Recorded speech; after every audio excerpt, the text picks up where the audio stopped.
This show, we should change the name of this show to True Crime. It's about swatting incidents. It's about run-ins with Egyptian secret police. And it's about Laurence Fox.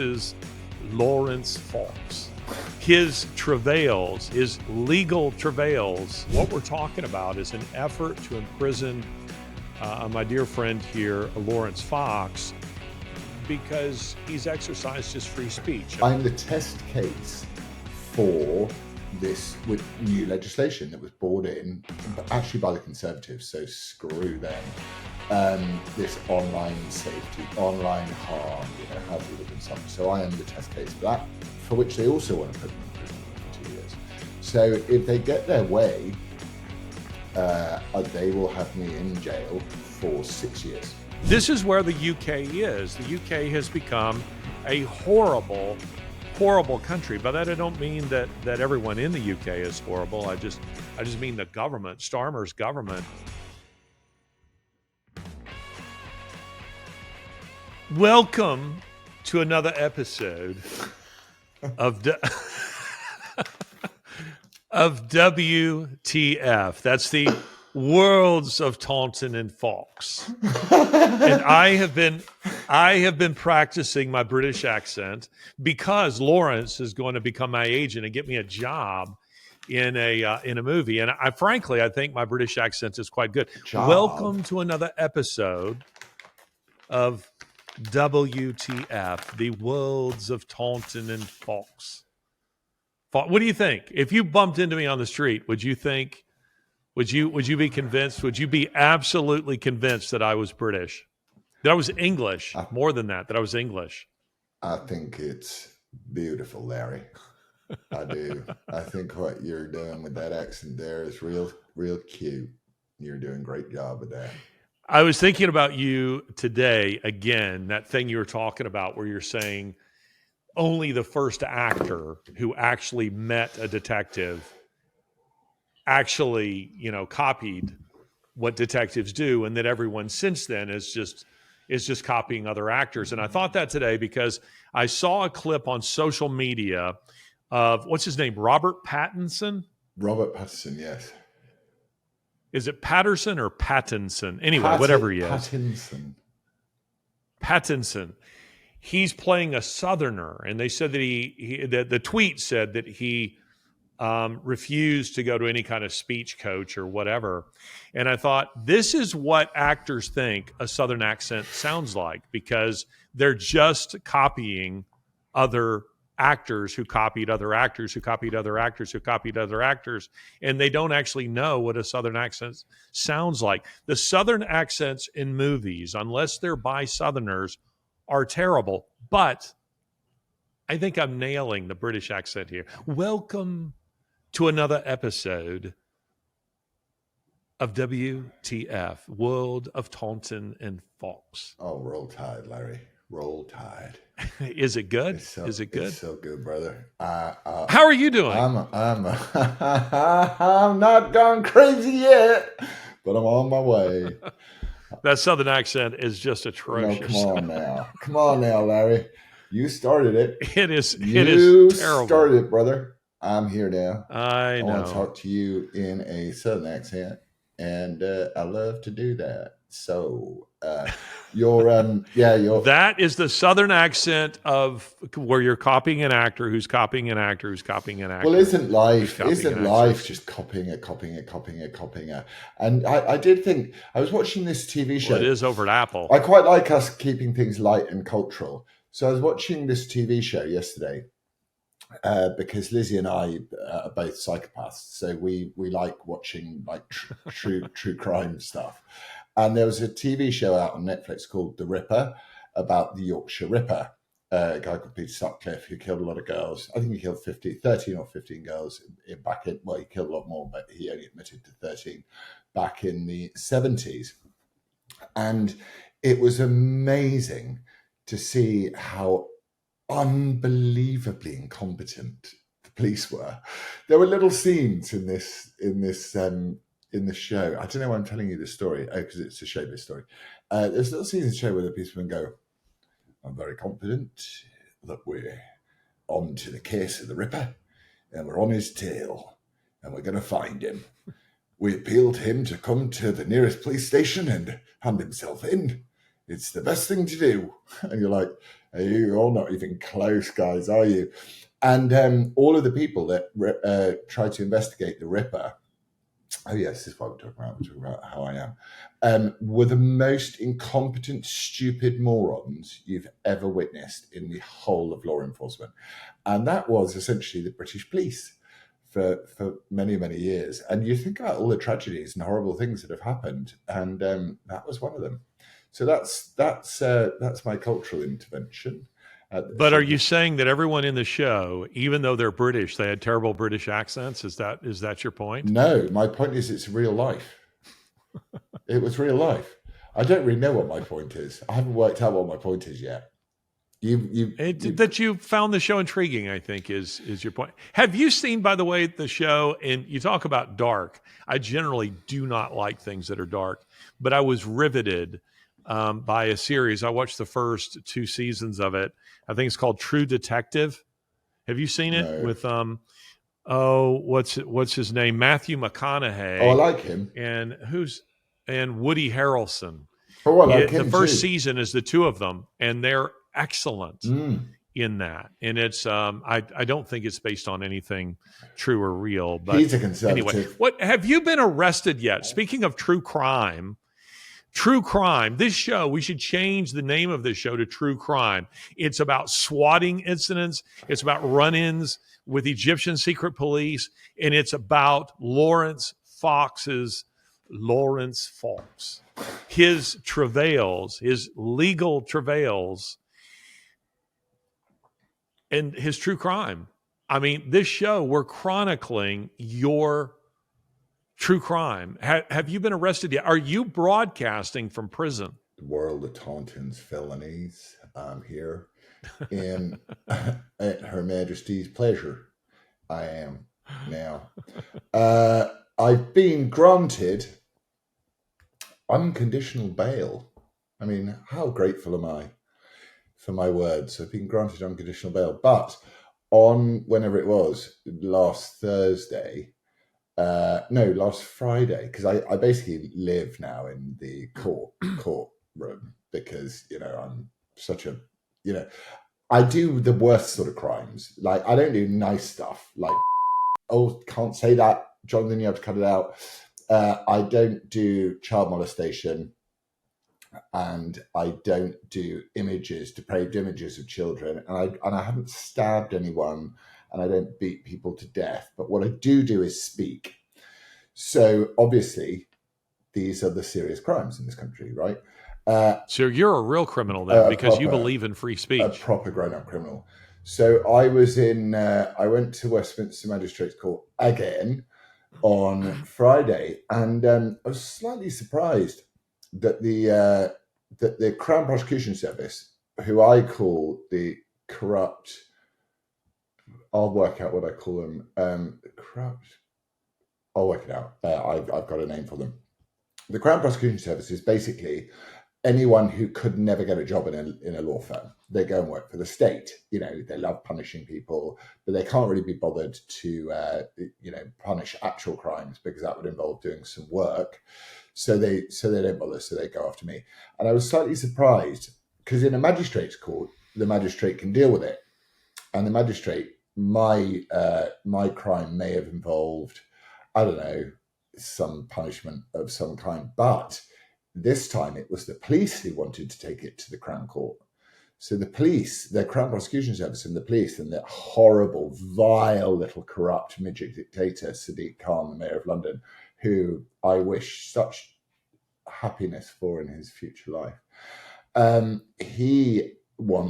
They announced in the courtroom that they want to send me to prison for 4 years. So I was sat there going, they're like, how do you plead? I'm like, not guilty. What do you want me to plead? Guilty for owning a mouth? Oh. So they, but I also found out something else which was interesting, which is celebrating a crime is still not a crime in the United Kingdom. They haven't managed to get around that little loophole. So if you murdered someone, not that I ever would, either murder someone or B, celebrate the murder of someone, because that's just depraved and horrible, and you start joining the devil's club then. But if you do that, that's not a crime. So I'm still allowed to go, whoopee, they killed someone, or yippee, they destroyed their surveillance state, hurrah. So we'll see whether a jury of my peers wants to send me to prison. I've been doing a lot of training. So I decided that the way to deal with my not major, because I'm sorry to swear, but they're not going to get me down, is you just have to put yourself already in the prison. So you have to go, right, well, if I'm going to go into prison full of a bunch of Islamists who basically occupy every single British prison, at least I could gouge one of their eyes out before the next two pleasured me from behind before shanking me repeatedly in the eyes. Do you know what I mean? So can I claim... that's not an image that I want.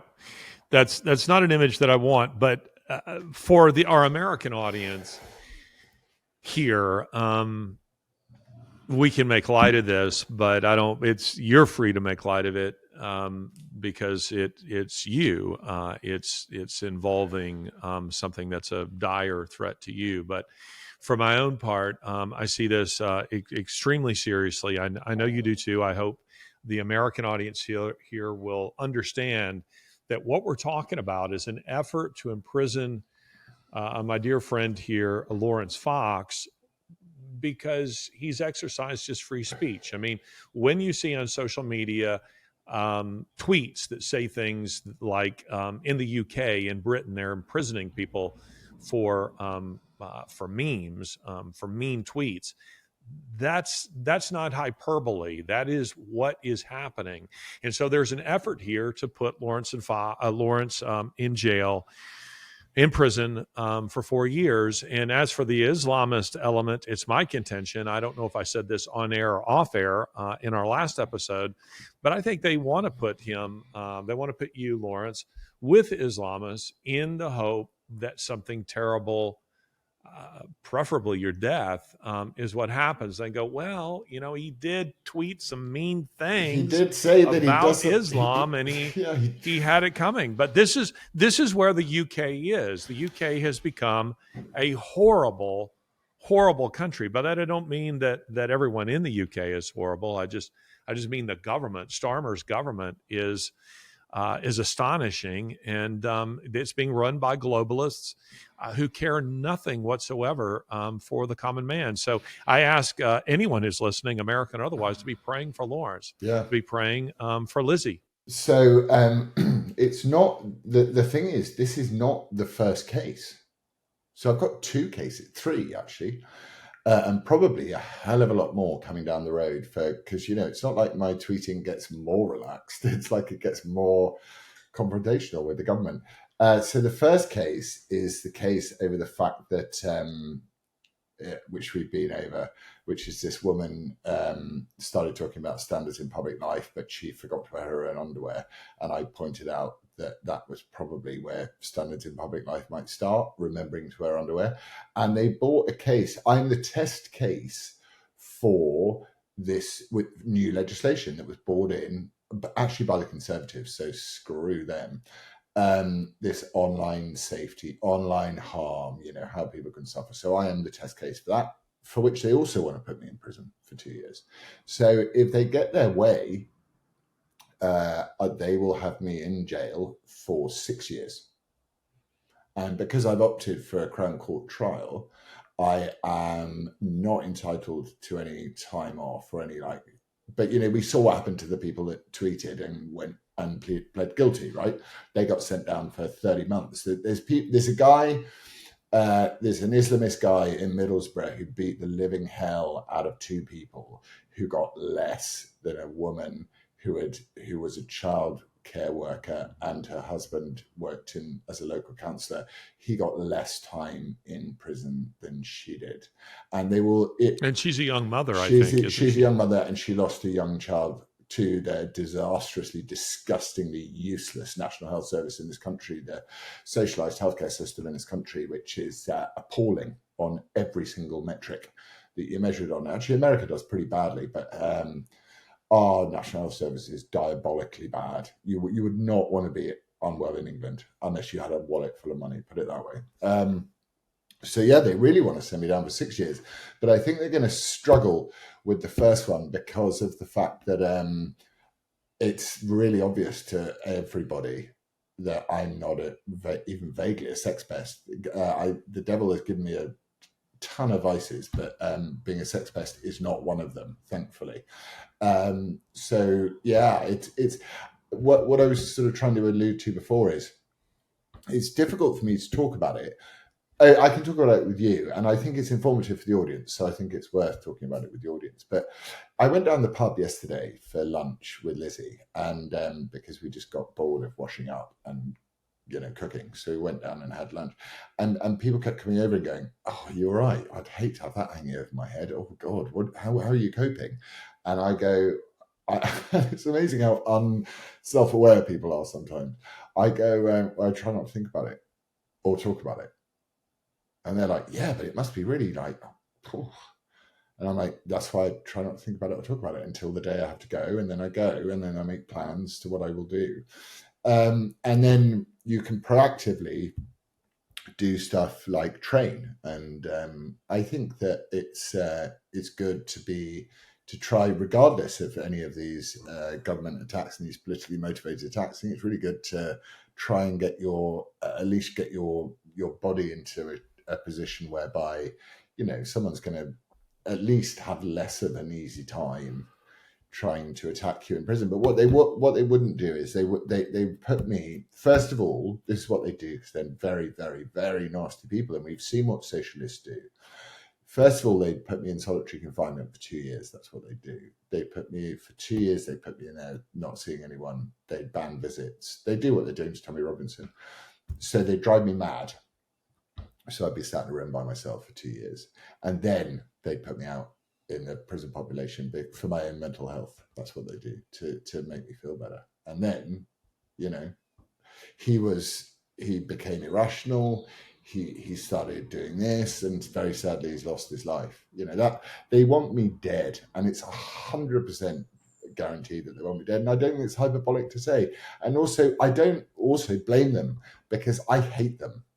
And there's nothing a socialist like hates more than being hated, because they're trying to do the right thing by everyone, themselves. When I say everyone, it's such a horrible, horrible, horrible thing to experience. But I don't feel called to, like a lot of people say to me, why don't you just rein your neck in? And I'm like, oh, what? Sorry. So would you like me to create a prison in my own head instead of an actual prison? Because that would that be better? It's not like I'm saying go out and assault children, or I'm just saying take this surveillance state, remove it. We don't need it. We don't need this stuff in our lives. So I don't know, man. I'm just these people haven't. I mean, also I'm like, why me? Out of all the people in this world that they could go after, there are actual threats to them in this country, but they go after me. So I must understand why that is as well, which I probably will. But the guy who edits it on our end, the other show I did with Calvin, he goes, well, you do all these things and then you complain about it. And I'm like, well, I'm allowed to speak freely, my friend. That's the point of living in a democracy. You can speak freely. It's free. It belongs to every man, and every man is able to use it. And that's why it's free. God gave it to us for free. He advises you, God advises you, through the Proverbs and lots of things, how to use your free speech. But he also says you can't have it. And God will have the final word anyway. Anyway, that's the end of my joyfulness. How are you? I'm good.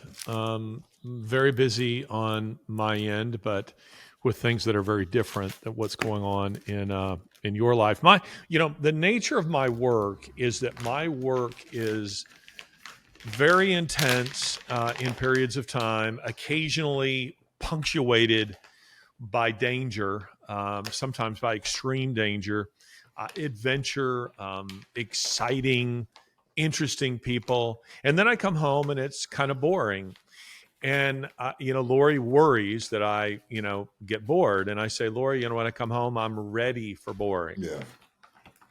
I'm ready for boring. I'm ready you know, I come home exhausted, mentally exhausted, emotionally, sometimes emotionally exhausted, and even occasionally a little overwrought because maybe what I've seen or what I've experienced. But right now, I'm in kind of the fairly boring stage. I'm about to write my next book, and I have been in.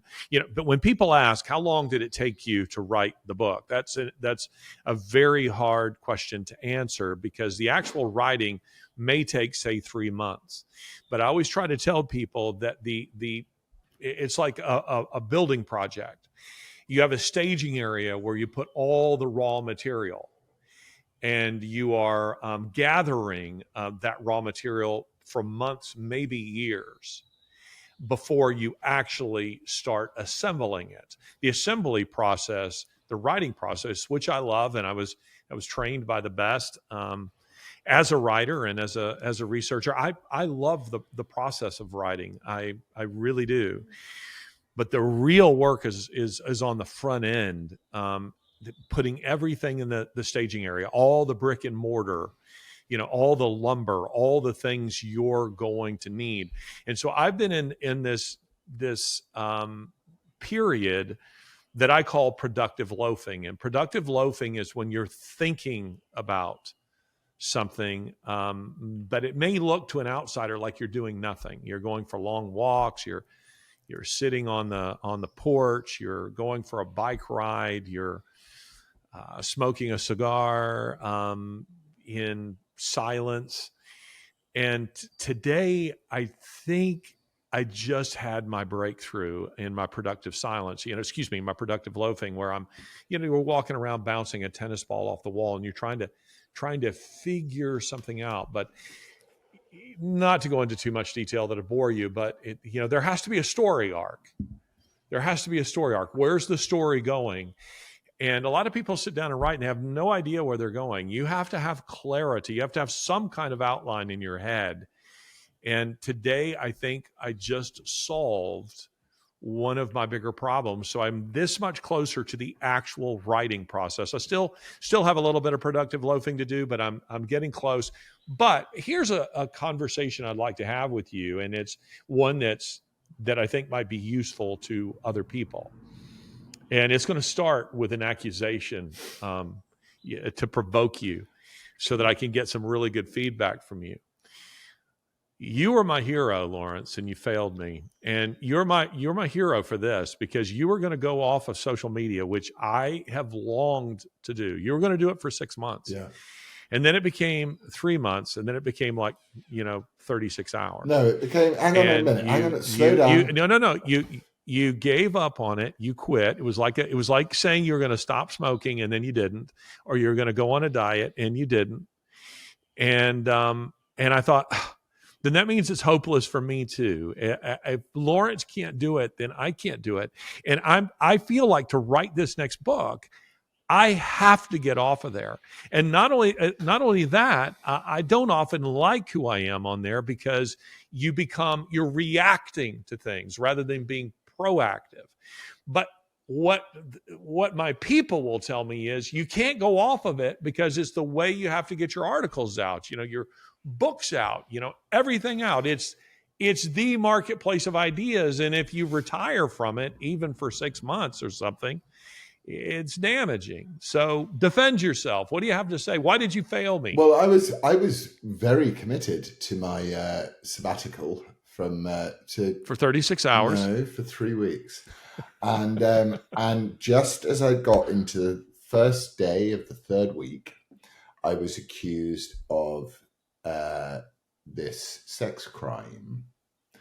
And I thought, there's no way I can not say anything about this. Like, I have to, because no newspaper is going to ask me about it. No one's going to come to me for comment. The comment will all come from the other side, because the other side are attacking me, and the other side are owned by the people who want to do all the things we discussed earlier. So I felt I had to respond. And then the second charge comes in. So now I only have one way of transmitting even my thoughts. So actually, I will And also, I very, very much enjoyed my time off social media, and I didn't miss it at all. And actually, one of the other things that has happened is that I look at it far less often than I used to. So and much to my analytics' sadness, I don't, I've looked at it once today, for example, and I just criticised the government for reneging on Brexit. But the point was, I was very happy and I was very ready to do my 6 months. And if I hadn't been charged by the police, if I hadn't had the state come after me in this most egregious of ways, then I would have been continued to remain away from it. And I tease you. I know. I tease you. I know why you came off. I just had to. You needed to defend yourself. I have to defend myself because. But then a lawyer's advice would be get off completely forever, because you're in this country. The way that you think and the way that you express yourself is illegal.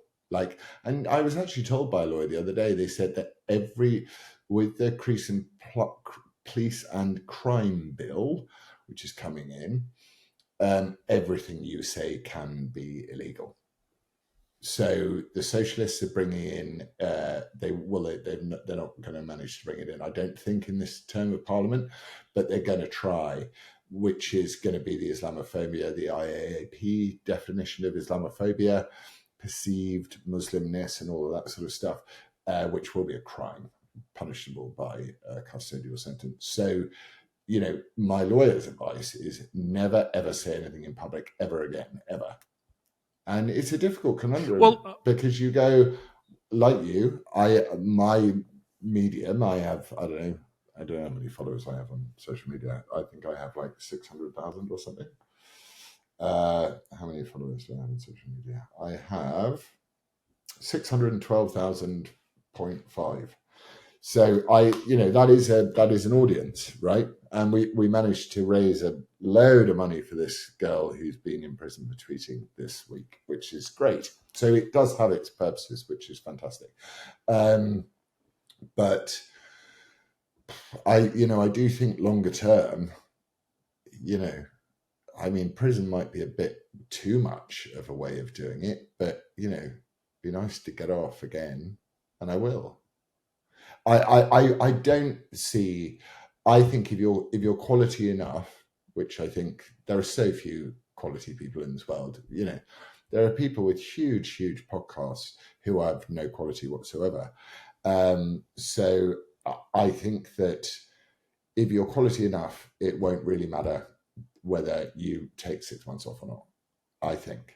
And you have a bibliography, you have a history. I also, and I think one of the reasons why they don't like me very much is because I was very successful within the establishment environment, environ, and I think that's why they hate me even more. So I think at some point one will turn it off and live quietly, I think, because what benefit? I love talking to you. I love talking to Calvin. But look at Calvin's life, man. Look at what they've done to him just for supporting biblical teaching.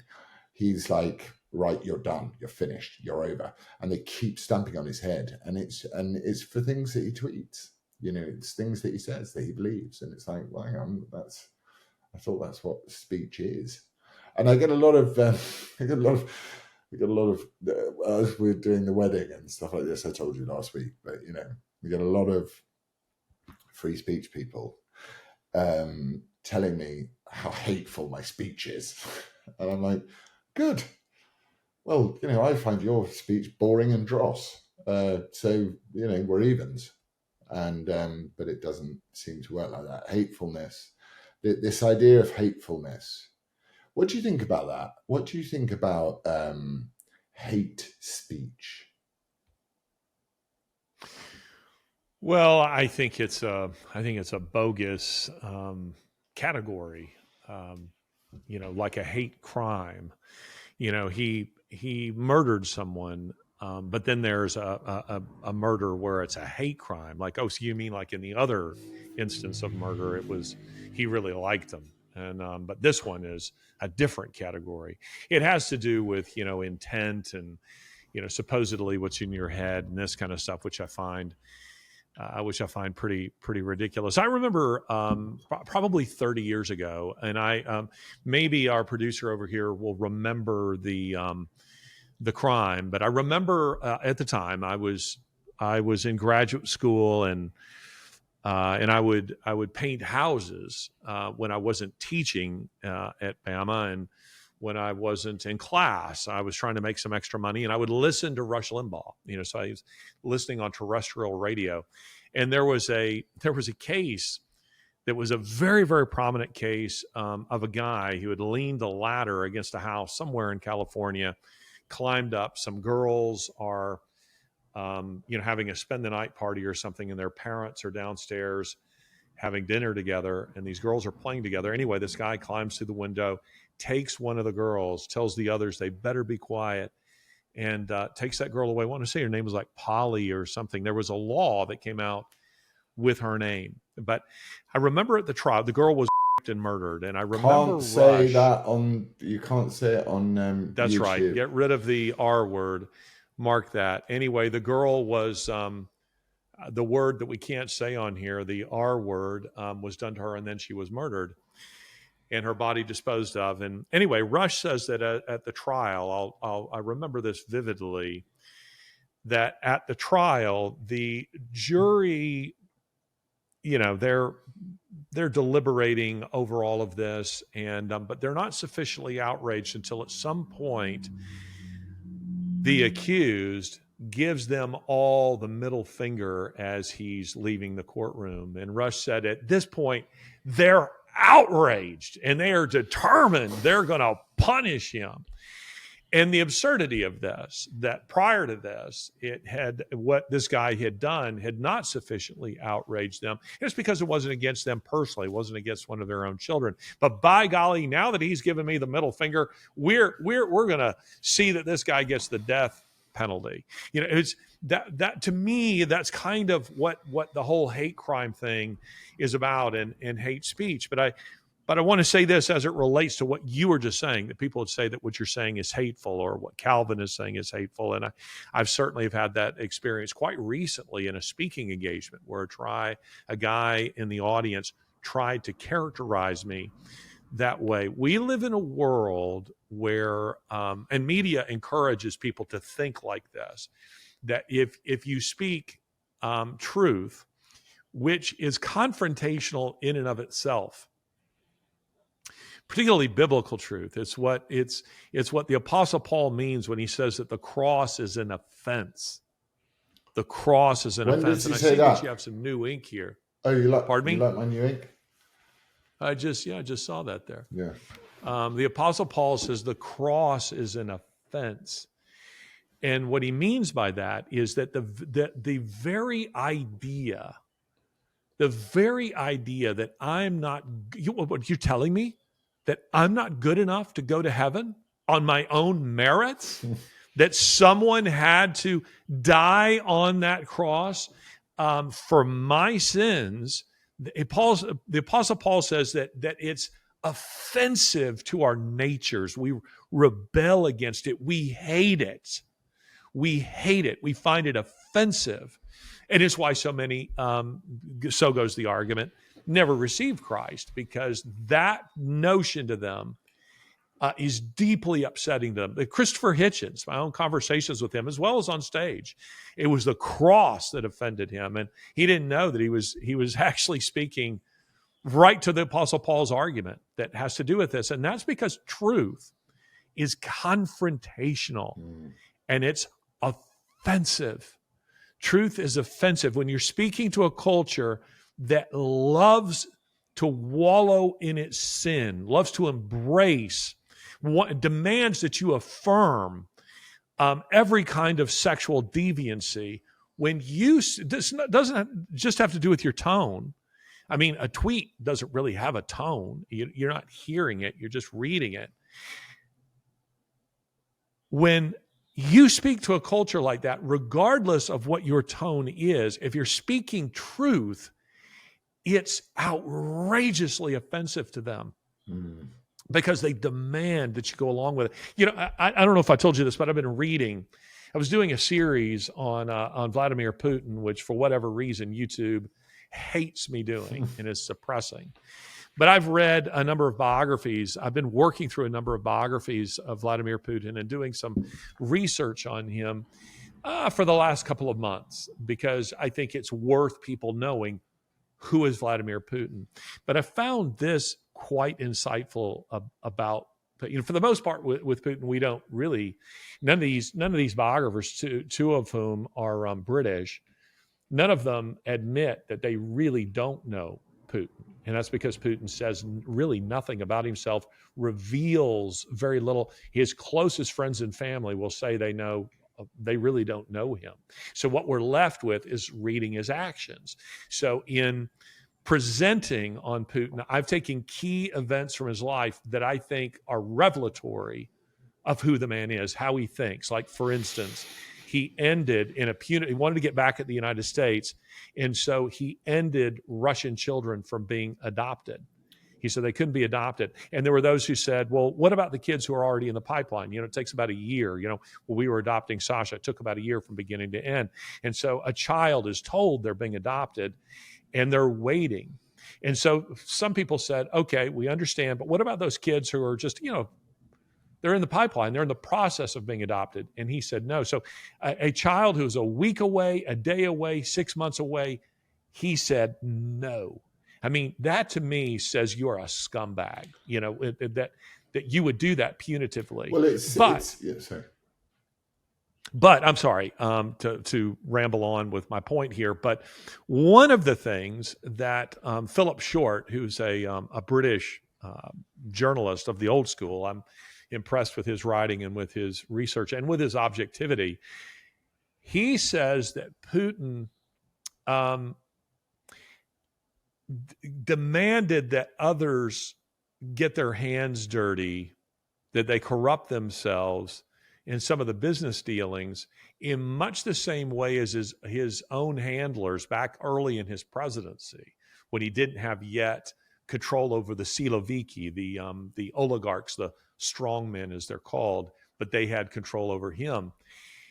They wanted him complicit in certain outrageous events. So, for instance, like the Spetsnaz going into the Moscow theater and executing all the Chechen, you know, terrorists inside the theater, and then roughly 200 other people getting killed in that. That Putin himself didn't engineer it, but they wanted to make sure that the backlash on that spilled all over him too. In other words, that Putin himself would be corrupted by it, the affiliation to it and with it.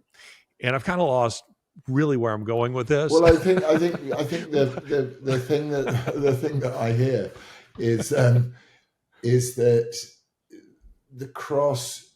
I remember. I'm sorry. Can I say this, Yeah, Laurence? yeah. My apology. I just remember where I was going with this. The point that I was trying to make is that a very corrupt culture demands your complicity in the corruption. And so you're asking, why am I being persecuted? Because you won't go along. You won't say that sex gangs are okay. No. You won't go along and say that open borders are okay. No. You won't go along and say that people being put in jail for memes is okay. You won't do that. And you see a really wicked, sinful culture, like individuals, they demand you be corrupted too if you're to be in their presence. Otherwise, your presence is intolerable. That was my point. Yeah, that's exactly right. Even vaguely. So like you say, like they sucked Putin into these things at the beginning before he had the power. But even vaguely. So when someone turns around, and I very, very rarely get short with Lizzie. Very, very rarely get short with Lizzie. But she was like, you know, maybe it's just like, just wind your neck in a bit. And I was like, what? So I now have to build a prison in my own head as well? So I can choose like a mental prison in my own construction or an actual prison of their construction. Fuck it. I'll go to their prison. I'm so absolutist about this sort of stuff, but I understand the vague elements of it. So I can understand why someone who loves you would turn around and say, yeah, but look at the fruits of this. It's really bad. And, it causes you great stress and great anxiety. And I go, yeah, but that's all the more reason to defend it in a way. And that sort of creeping acceptance. So you're not endorsing Putin's, what you were saying was there's a middle ground where they could go, there are a load of orphans in the chain. Should we just draw the line today so that no person who goes to try and adopt in Russia can succeed? That's is a policy. One doesn't agree with it, but there you go. But no, the extra cruelty is actually the thing that defines the nature of the man. But then I think about what leadership and power generally is anyway, which is that it is one man's or woman's desire to seek influence, control, and power over other people. Now, and I said this to you before and you didn't like it, I don't think in my life I've met more than, I think I said 10 when we spoke before, but I'm going to lower that to 5. I don't think I've met 5 people on this planet who would be able to exercise authority in a fair, reasonable, and just way. I think that I like that. I agree with that. Did I say I didn't agree with that? Well, I think you didn't like it. You were sort of I think you were a little bit like, come on, man. You haven't met the world, and you've obviously traveled a lot more than I have into a lot more. No, I think I agree with that. That's human nature. That's biblical. Yeah. In fact, it dovetails with something that I said in my own show recently, and that is my advice to young men is to avoid power. Avoid the trappings of power and Jordan fame. Likes power. Jordan wants you to be an animal who restrains himself. There you go. See, that sounded. See, my Jordan Peterson is an imitation of your Jordan Peterson, which is an imitation of the actual Jordan Peterson. But that particular one sounded like an imitation of my Jordan Peterson. Anyway, all of that said, I actually agree with that because I think, we watch not just for centuries, but for millennia, people seeking power and fame, and only that it brings about their, just absolute ruin, their absolute destruction. Because they become surrounded by yes men and people who it corrupts them. I was telling you that, Lori and I were watching Cleopatra. I told you that, I think, in the last episode. I was reading about the making of that. And my gosh, what a diva Elizabeth Taylor was. And Richard Burton was not yet at that stage yet. Her star was far brighter than his at the time of the making of that film. And he would never eclipse it. But she could make any demand like an absolute monarch and get what she wanted. And it's power like that just corrupts people. It must be. So no, I think I'm with you on that. Yeah, I don't think human beings are designed to I think it's an instinct. So I think it's very much an instinct. Like when you have an argument with someone, you want to win. I was talking to my dad, and he was trying to talk about how people reconcile. And I was saying, well, the first path towards reconciliation in any situation is willingness. You have to be willing to reconcile. And that means being open. And he's like, yeah, well, what do people get angry with each other? I'm like, well, when was the last time anyone got angry with each other? In the circumstances of the reconciliation he was talking about. I said, when was the last time anyone raised their voice? Literally raised their voice. So there's an element also of being frightened of the fact that 2 people can have totally opposing views. And this is why free speech is so important, actually, for me, why it's so important. Because if I cannot tolerate someone who is so, like, everything they say drives me round the bend, if I can't tolerate them, then they have a power over me that I've given them. And you shouldn't do that. You should say, no, speak freely. It's good. Fine. I disagree with everything you say for A, B, C, D, and E reasons. Debate. But if you shut out somebody, or you say, I will not talk to you, the only way that I can have any dominion in this, a personal dominion, not even dominion over them, is by shutting you down, or refusing to give you a platform, or not allowing you to express yourself. You've already entered tyranny. You begin this sort of cold war of tyranny that happens. It's, we talk about the middle sentence. It's like, it's so wrong to do that. And that's, I think, why I care so much about the free speech thing. And then I look at, your Putin story of him just going, you know what, I'm that annoyed that I'm going to make it dreadful for Punitive. Punitive. And this is what I'm up against every day, which is like, we want to punish you for being you. And I'm like, oh, I used to think back in the day that you got punished for doing something wrong. Forgive me. Let me ask you a serious question. Yeah. It'll sound like a joke, and it maybe is funny, but I want you to take the question seriously. Okay. What you really think might happen here. Let us suppose that you, with a group of Machiavellian PR types, plotted your rehabilitation, and you came out as pro, everything that you've been against. You support the regime. You do a big mea culpa. They give you feed you the lines that you can say in the right venues and in the right places. And then you seek a job as, in acting, where you play a gay guy, or a tranny, or something like just the opposite. Do you think these charges all just disappear?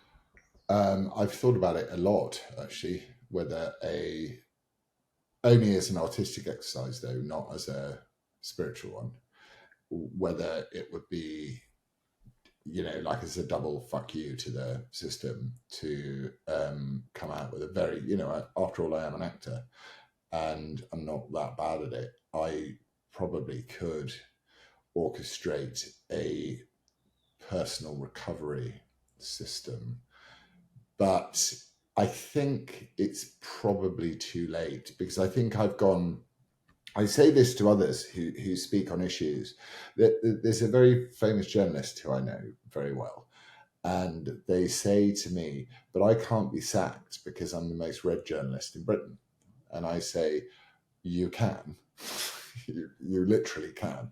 You can go from, cock of the walk to feather duster, as Piers Morgan quite like to say.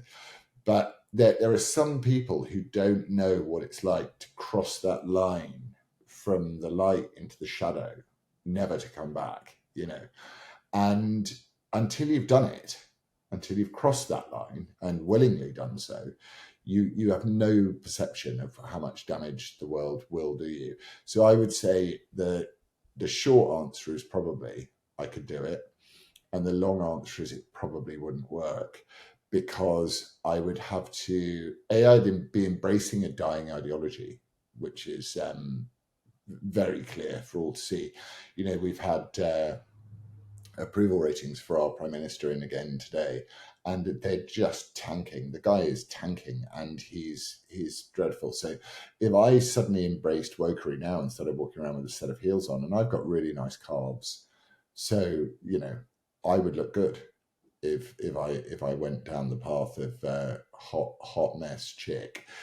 It would just be too late. So the real crime of, but it wouldn't be for this government.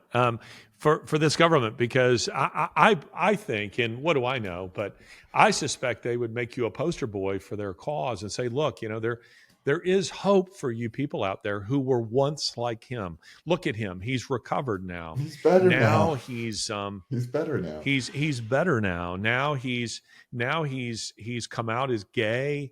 He all this kind of stuff. I But think that's I'm what really they want. But offended. come back I'm to my point offended by about, the gay thing because, I'm not like most Christians. Well, not most Christians, but, I'm not like a lot of people. When it comes, I'm very like, I don't care about the gay thing at all. It's never bothered me. It's, just, yeah, I've had gay men try and come on to me. It doesn't bother me. It's not a red line that someone can't cross, but a red line that someone, well, it's a red line for me, that I but know it is, and that's fine. you, But that, you be you. yeah, but exactly. It's called free speech. We can talk and disagree, but it's not a red line for me. So, I've had gay men come on to me. It's fine. And I'm just like, I'm not gay, but you're quite handsome. Um, so, but my point is much more that this stuff is not about tolerance or sexuality or anything like that. It's got nothing to do with that. It's about imposing a set of ways of thinking, not even what you're meant to think. So people always say, teach your children how to think, not what to think. It's much more pernicious than that. It's what they've done is they've taught your children how to think what to think, which is even more dangerous. Because, and I have this with my son every single week. I go and I spend time with my kid and I talk, and we have really deep conversations about stuff. And he is a very, very, very, very smart young man. And he's been told how to think, what to think, because the schools know that they're going to go back to their parents and the parents are going to go, that's bollocks. And the kid's going to go, well, is it? So the schools are no longer like it's kind of socialism 2.0, 3.0.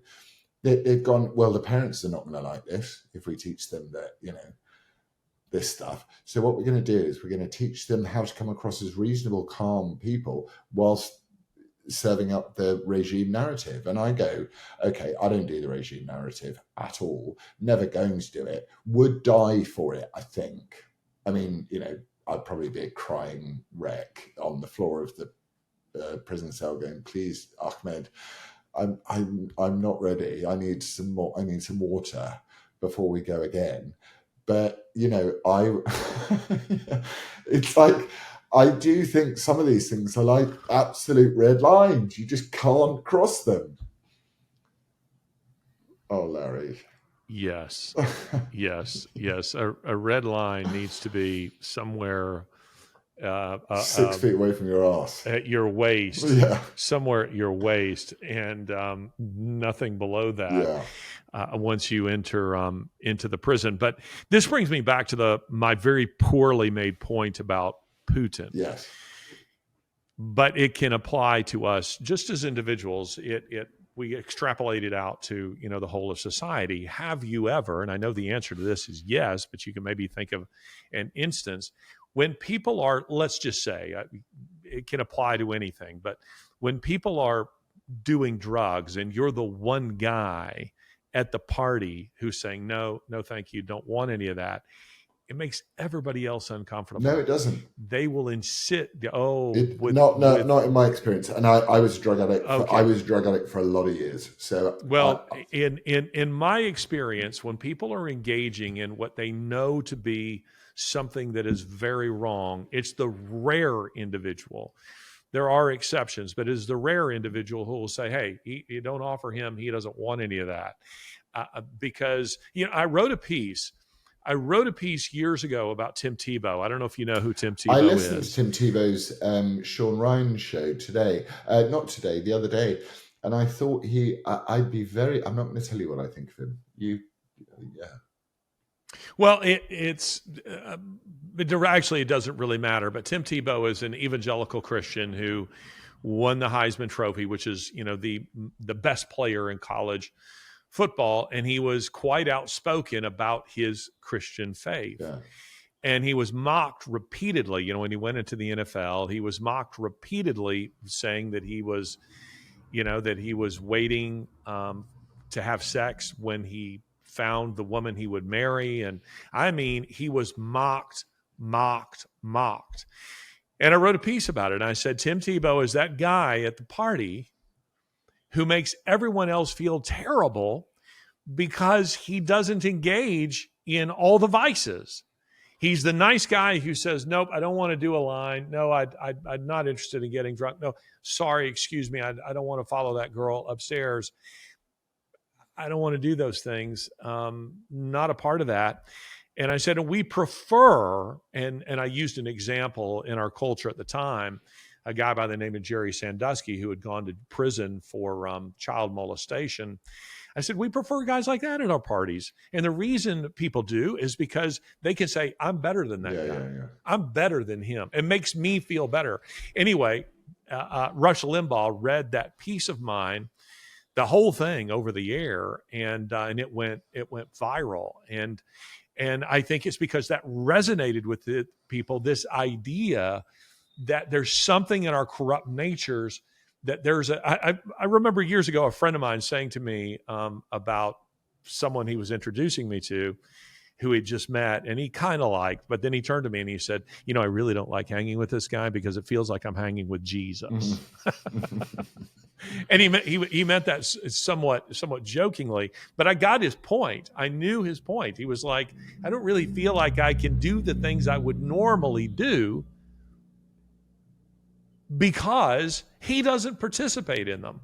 And you see, that's you right now in the culture, not because you're Mr. Goody Two-Shoes, but by comparison to things that are happening in Britain, they demand that you bend the knee or that you bend over and that you participate and not just simply say it's okay that others have their sexual preferences. That's not what they want. They demand your endorsement of them. They demand that you wear the Nazi Party armband, and your refusal to do so is intolerable to them. It's the same in this country. Yeah. It's intolerable to them. So they want you to get dirty. They want you to soil yourself just as they have. And when you don't, you become an enemy of the state. But you soil yourself on a daily basis as a human being. So why? Not in this way, though. Yeah, but why? I mean, I just go, you know, Lizzie says to me quite often, she's like, you struggle in the present. You're giving yourself such a hard time in the present that you struggle to actually just be in the present, you know, because you're always thinking about what's going to happen next week, because you've got to go here next week and do that next week and all that sort of stuff. And there's something quite right about the idea that misery loves company, which, certainly in regards to drugs. When I was a drug addict, I still had this thing of going, I need to go to bed. Regardless of how much drugs I'd had, I would be like, I have to go to bed because I have to wake up in the morning and I have to have like a normal day. I would never go on like 3 or 4 day benders, for example. I just would never do it. I would go, even if I stayed up till 5:30 in the morning, I would sleep until 7. And you know, whatever it took to get me to sleep.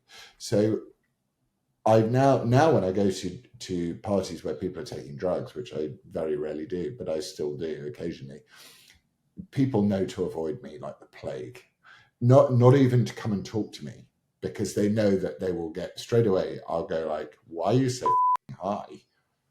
Like, what do you want to talk about?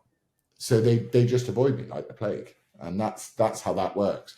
But I just think that we're so sinful ourselves that why would you want to? I don't want to drag anyone else into my sin at all. Like, my sin's between me and God. And, you know, that's because you would recognize it as sin. Yeah. That's the difference. You see, these are people who do not, they demand that you ignore what they're doing as a perversion. Yeah. So let's say, for instance, they can't cope with calling it sin. They have to. That's right. And so you don't want it. That's right. When we're doing things that we know to be wrong, our conscience tells us to hide them. That the fact that you hide them is kind of a sign that you still have a conscience, that you've recognized this is something that's not good, and I don't want my children, you know, doing this, and I don't want to drag this out into the light because it's a negative thing, or it's a sinful thing. It's something I'm not proud of. These are people, they use deliberately the word pride. I know. Pride. It's coming up. It's and then what do they do? Month. They pervert the beautiful rainbow, a sign of God's covenant, and they demand that you celebrate it for a month with them. Just using that as an I'm example, going to be burning that that you flag. celebrate it. I'm going to be burning that flag. And they've done this. They've done this with abortion. It's not.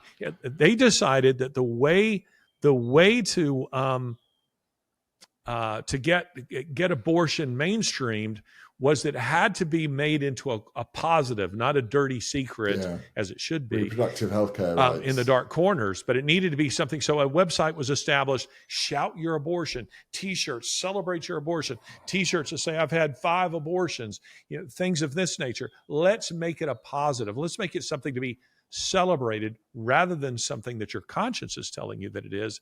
Having been in a very long-term relationship with someone who'd had many abortions, it was very, very, very interesting and very, very tragic to see what happened when they actually did have a baby. Because the morning of, they suddenly knew what they'd done, and in that way, I'm astonished that abortion isn't the central issue of human existence, really. I'm Catholic that way, but I've seen, and it's not just one woman, it's many women I've seen who've had abortions, who have then gone on to have children, and I have never, ever seen something so absolutely predictably true to exist, which is the fact that they mourn the loss of the child they murdered at the same time as they're trying to love the child they've given birth to. And it's just one of the greatest tragedies of life. And anybody, again, this is a red line for me, anybody who tries to fudge and misconstrue and obfuscate and mislead people that abortion is anything other than the murder of children, to me, I wouldn't give them much of a time of day when it came to a conversation. I wouldn't be like, oh, it's interesting, explain to me why. There are no arguments. It's a very simple, very, very simple thing for me, which is like, it's not you. To your point, have you seen this video of Jennifer Lawrence? I don't know where she's speaking. Maybe at Cannes, or she's anyway, some sort of interview that she's giving. And I have generally not found her especially intelligent. But in this particular interview, she is talking about motherhood. She apparently is a new mother and how it's transformed her. And you can see it, the way she's talking, like, wow, I had no idea. Everyone should become a mother. She's saying this has changed my life and these little human beings. And, oh, wow, I had no idea. And it dovetails nicely with what you're saying. What's coming out in her is this innate maternal instinct that's just pouring out, in this interview, and it's fascinating to watch. I think that's so wonderful that because she has been a bit sketchy on a few topics. So if she's had a baby, I mean, why are we here? Go forth and multiply. That's why we're here.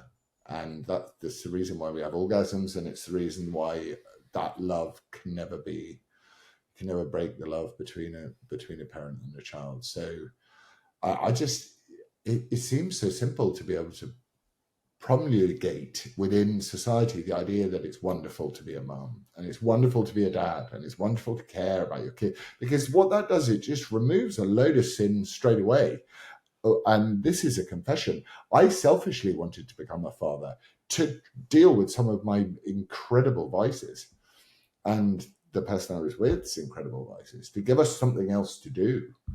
It was like, and our kids have been the greatest blessing ever, really. But it's great that she's celebrating that, and from a very solid platform of pro-abortion Hollywood liberalism. So and she's probably still all of that. I don't know, but I will say that her comments on motherhood, it isn't so much that what she said is profound. No, it is that you're looking at someone who is, as you just characterized, as a pro abortion, Hollywood lefty, who hasn't, as a rule, had anything very interesting to say. And then here she is in this interview. She's just gushing about motherhood. Good. And it runs so counter to the Hollywood narrative. Well, maybe that's a good note for us to end this episode of WTF. I have to run off and do yet another show. Yeah. And you're welcome to join me. By the way, something that I look forward to doing, I was looking at it yesterday and I meant to send you the website, is Spitfire. We need to fly Spitfires. Yes. The 2-seater Spitfires, those things look awesome. And we need to do it. And here's the thing. I just realized, can I quickly tell you something?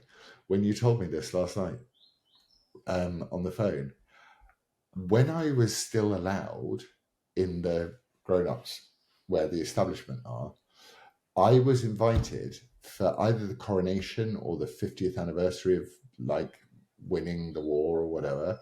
I was invited to be the main narrator of the big World War thing in front of tens of thousands of people in London. And the opening shot was me climbing out of a Spitfire, speaking the words of a Spitfire pilot as I climbed down the steps to the cameras. And it was on like the biggest TV channels in the world. And there I was. And then I decided to say that trans women aren't women, and it all went to shit. But we're going to do it, baby.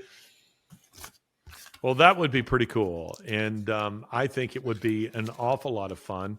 And you could be in a Spitfire. I'll be in one. And we'll shoot each other down.